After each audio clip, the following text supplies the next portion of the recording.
Mesdames et messieurs, bonjour et bienvenue à cette nouvelle émission intitulée Culture Info Plus. Culture Info Plus, c'est une émission assez particulière qui donne la parole exclusivement aux journalistes culturels, aux critiques d'art et aux médiateurs culturels afin de leur permettre de se prononcer sur l'actualité culturelle au Bénin, en Afrique et dans le monde. Pour cette nouvelle édition, toute première édition, nous allons nous consacrer sur l'actualité culturelle au Bénin et pour vous mener sur les 26 minutes que nous aurons à passer ensemble, nous sommes accompagnés d'éminentes personnalités du monde culturel, en particulier de la presse culturelle au Bénin.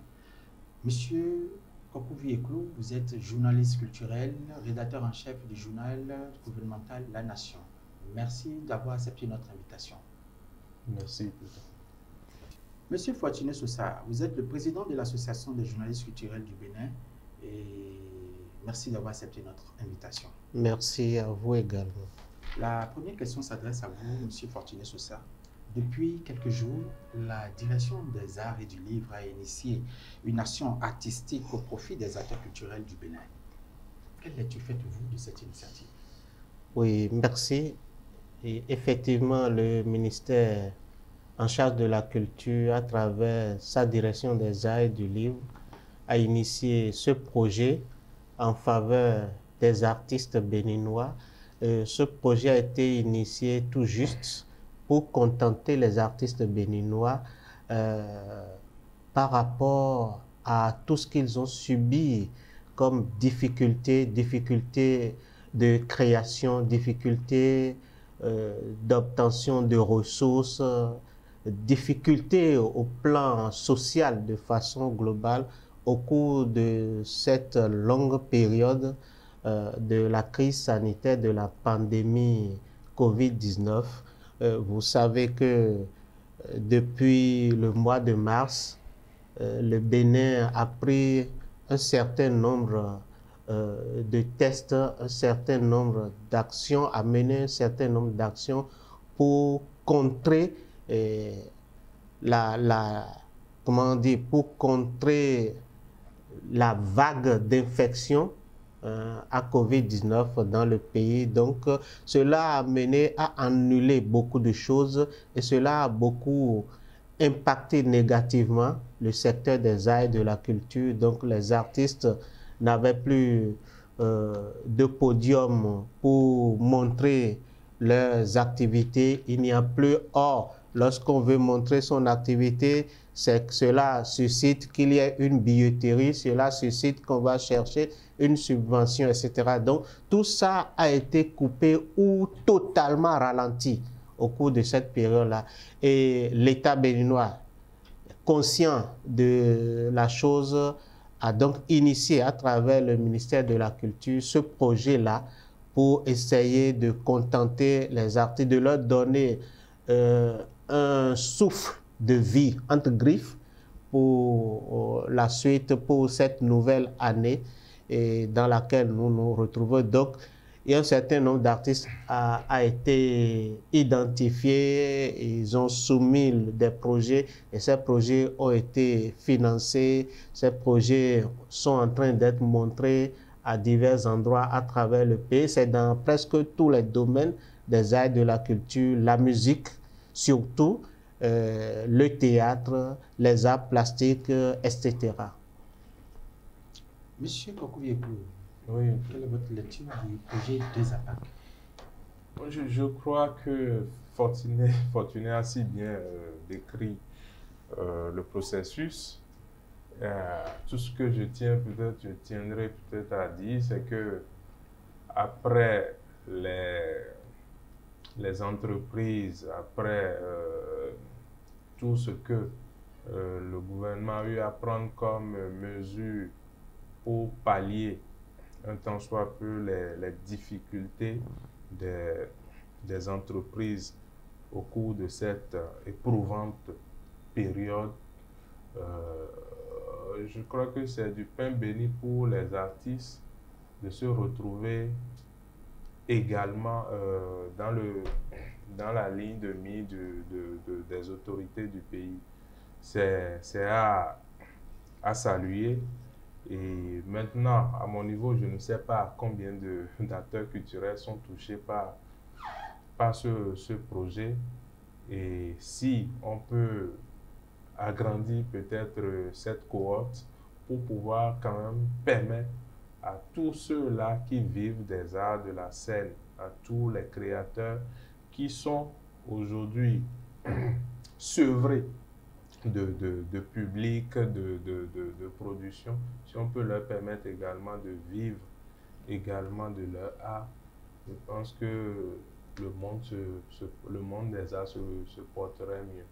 C'est salutaire et pour une fois encore, je crois que les autorités ont vu juste en portant aussi également leur regard bienveillant sur cette cible-là que constituent les acteurs culturels. Fortuné sur ça, vous avez observé un tout petit peu le démarrage et le déroulement de cette activité. L'esprit premier était d'impacter les artistes, de leur permettre quand même de pouvoir bénéficier de quelque chose pouvant leur permettre de fêter en gaieté. Vous avez comme l'impression que cet impact a été perçu. Les conditions de vie des artistes ayant bénéficié de cette subvention a-t-elle changé? Oh, j'avoue que c'est là toute la complexité de la chose.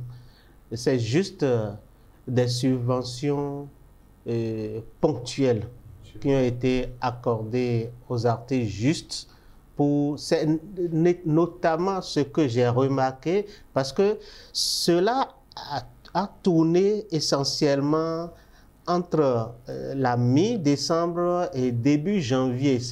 Cette période a été la période qui a rendu plus visible ces actions-là que le gouvernement a entreprises depuis un certain moment à travers les deux APAC.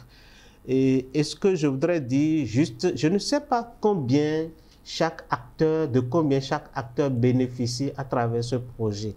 Parce que j'ai posé la question à quelques-uns qui ne m'ont pas révélé avec exactitude combien on leur octroie. C'est leur droit de garder cela comme secret, mais j'ai ouï dire que ce n'est pas de si grands montants. Et nous attendons que le ministère fasse le point, parce que moi, je me suis déjà rapproché du ministère, du directeur des arts et du livre, pour une interview sur tous ces sujets-là, mais il m'a demandé d'attendre, parce que ce n'est pas un secret de le dire, d'attendre. Donc j'attends, nous attendons, parce qu'il dit que sous peu, il va faire un point de tout ça, donc nous attendons.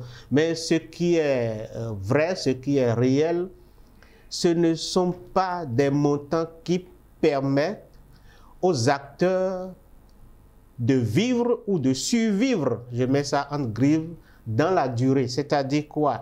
C'est juste ponctuel, on a créé le projet, on a fait quelques petits bénéfices, ça règle les problèmes pour les fêtes de fin d'année, on a de quoi fêter et avec beaucoup de sourires, la Noël, le jour de l'an, etc.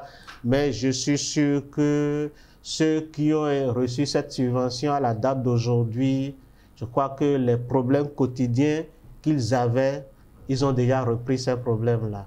Donc, c'est ce que j'ai à dire. Monsieur Kokouvi, vous pensez vraiment que les artistes ont été impactés? Non, je pense qu'aujourd'hui, comme le dit si bien Fortuné, c'est toute action concourt quand même à soulager, même si c'est pour une courte durée, les cibles. Donner le sourire à quelqu'un qui a été sevré, qui est resté dans un moment de conjoncture, je pense que c'est un grand soulagement. C'est peut-être pas grand-chose, mais que ça soit une subvention ponctuelle qui vient quand même redonner le goût de la scène aux acteurs qui ont fini par perdre espoir. Je pense que c'est salutaire. On va prier maintenant, on va espérer que la crise passe vite et que les acteurs culturels puissent se remettre d'aplomb et qu'ils puissent créer et puis rassembler des spectateurs pour vraiment vivre de leur art. Ceci ne peut régler aucunement leurs problèmes, ce n'est que ponctuel. Et il est à espérer quand même que d'autres actions puissent suivre et que également les dieux nous ouvrent quand même les portes pour poster bien dehors cette maladie-là qui nous crée des misères. Ouais, parlant de subventions aux artistes, le Bénin accueille depuis le 13 janvier dernier une grande exposition collective dénommée Spécial Covid-19, Spécial Boulevard Covid-19. Et elle est pilotée par le plasticien Dominique Zingpe. C'est une exposition qui réunit environ une cinquantaine d'artistes autour d'une centaine d'œuvres. Vous avez visité cette exposition assise spécialement au Carrefour Sainte-Cécile, au quartier Aïdjedou. J'avoue que je ne l'ai pas visité, mais j'ai eu quand même vent de cette exposition. J'ai eu les images, j'ai regardé pas mal d'images et j'ai vu ce qui se fait. Le boulevard, c'est une initiative qui est portée par l'artiste plasticien Dominique Zingpe depuis un bon bout de temps, depuis plusieurs années, et c'est un événement qui a fini par perdre peut-être de son embellie, tout simplement parce que je ne sais pas pourquoi ça s'est arrêté, mais c'était quand même une symphonie qu'on pouvait inachevé, qu'on peut bien regretter parce que ça rassemblait les artistes et également ceux qui sont considérés comme des gens exclus de certains espaces clos comme les galeries, les centres culturels. Donc c'est une exposition, c'est un événement où des expositions se font, des performances se font et dans un espace ouvert, c'est-à-dire on crée dans la rue, c'est l'idée première de la chose, on crée dans la rue pour le public. On regroupe des artistes qui viennent créer, partager leurs expériences, échanger, et puis le public vient à la découverte de chacun. Ce que j'ai cru avoir compris à travers cette initiative spéciale, c'est justement parce que ça rentre également, ça s'inscrit également dans le cadre des actions dont on vient de parler. Donc, c'est toujours dans l'esprit de regrouper les artistes, de leur donner quand même des subsides pour pouvoir quand même créer et in fine, essayer quand même d'avoir de quoi agrémenter leur quotidien. Voilà. Donc, Monsieur Sousa, pensez-vous que cette exposition est représentative de la créativité des artistes béninois? Oui, tout à fait, parce que vous-même, vous avez dit une cinquantaine d'artistes béninois, plasticiens béninois. C'est rare d'assister à une exposition collective de cette taille-là. C'est rare, sauf si c'est un festival, c'est une biennale comme Dakar au Sénégal, comme d'autres espaces de monstration des œuvres artistiques, plastiques ailleurs. Donc, quoi qu'on dise, on ne peut pas regrouper tous les artistes plasticiens béninois. C'est pas évident. Parce que, vous savez, le principe est parti d'un appel à projet. Dominique Zingpe a lancé un appel pour que les gens postulent. Ceux qui veulent bien, ceux qui ont vraiment des œuvres à présenter suivant la thématique de la COVID-19. Et c'est suite à ça que cette exposition se tient avec l'appui, naturellement, du gouvernement béninois à travers le projet, l'initiative de ZAPAC. Donc, ça a permis quand même à une cinquantaine d'artistes béninois aujourd'hui de montrer ce qu'ils savent faire, le génie créatif, etc. Et lorsque vous allez, moi j'ai eu la chance d'aller visiter les œuvres. J'ai la chance d'aller visiter les œuvres, d'aller voir l'exposition. Et lorsque vous y allez, vous avez de grands noms des arts plastiques au Bénin, tels que Charlie d'Almeida et d'autres. Et vous avez aussi des novices qui sont là, des gens vraiment inconnus que personne ne connaissait du tout sur un plateau d'exposition, etc. En tout cas, des gens que moi, je n'ai jamais vu exposer, mais qui ont du génie, qui ont des œuvres magnifiques. Il y a un certain Chiapé qui est dans le lot, mais il a des œuvres magnifiques. Il y a certains qui sont dedans depuis un certain temps, qui ont également de la créativité en eux, de l'inventivité en eux, mais qui n'ont pas encore atteint le niveau des Inkpé, le niveau des Charlie d'Almeida, etc., et qui sont également dans cette exposition. Donc, il y a un peu de tout à ce niveau-là, vous avez des œuvres de la peinture, vous avez de la sculpture, vous avez des œuvres réalisées avec des matières authentiquement béninoises, de la fibre extra, du tissage extraordinaire, comme vous avez de la peinture magnifique, et vous avez aussi de la photographie dans cette exposition. La photographie avec les montages Photoshop, etc. Vraiment, il y a tout un panoplie de belles œuvres à cette exposition. Comme il y en a aussi qui sont vraiment à mi-chemin, qui sont vraiment encore en route pour atteindre ce niveau de qualité-là. Voilà un peu ce que je pourrais dire. Merci beaucoup, Président Sosa. Nous allons changer un tout petit peu de rubrique et nous intéresser cette fois-ci à une agence. L'Agence nationale des événements culturels, sportifs et manifestations officielles, la fameuse ANESCMO. Une agence qui fait couler beaucoup d'encre ces temps-ci. Les débats vont dans tous les sens sur les différents groupes, WhatsApp et tout le reste. Que reprochez-vous à l'ANESCMO? Oh, l'ANESCMO, nous n'avons pas à reprocher quelque chose à l'ANESCMO. C'est une structure mise en place par l'État béninois. Seulement, nous déplorons. Okay. Nous déplorons que cette agence soit créée et dans une confusion, parce que vous savez, le Bénin, depuis 1991, a mis en place une charte. C'est une loi de la République, une charte culturelle. Et à travers cette charte culturelle, il est dit que l'État subventionne la culture. C'est-à-dire l'État vient en appui aux acteurs culturels, aux promoteurs culturels. Et lorsqu'ils ont des idées, lorsqu'ils ont des initiatives, l'État les appuie. Lorsque l'État prend la place de ceux-ci, il y a à s'interroger. Parce que l'ANESCMO est une agence qui semble prendre la place des acteurs culturels, surtout des promoteurs culturels.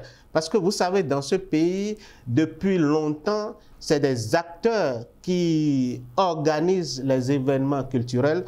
Moi, j'ai connu Dagoti, j'ai connu d'autres qui amenaient des artistes dans ce pays-là, etc., etc. Et c'était très bien animé. Et à un moment donné, ceux-ci se sont mis de côté, sont partis, etc. Et Dagoti de regretter mémoire. Et d'autres sont venus, ont commencé par organiser ces événements-là. Mais on ne peut pas comprendre que l'État puisse se substituer à ceux-là. C'est ça qui dérange dans la mission de l'ANESCMO. C'est ça qui dérange. Monsieur Kokouyeko, vous êtes d'avis? Ça dérange? Cette polémique, je ne la comprends pas trop. Je ne pense pas qu'elle ait eu sa raison s'il n'y avait pas la venue de Fally Ipupa. Les Béninois ont tôt confondu les choses.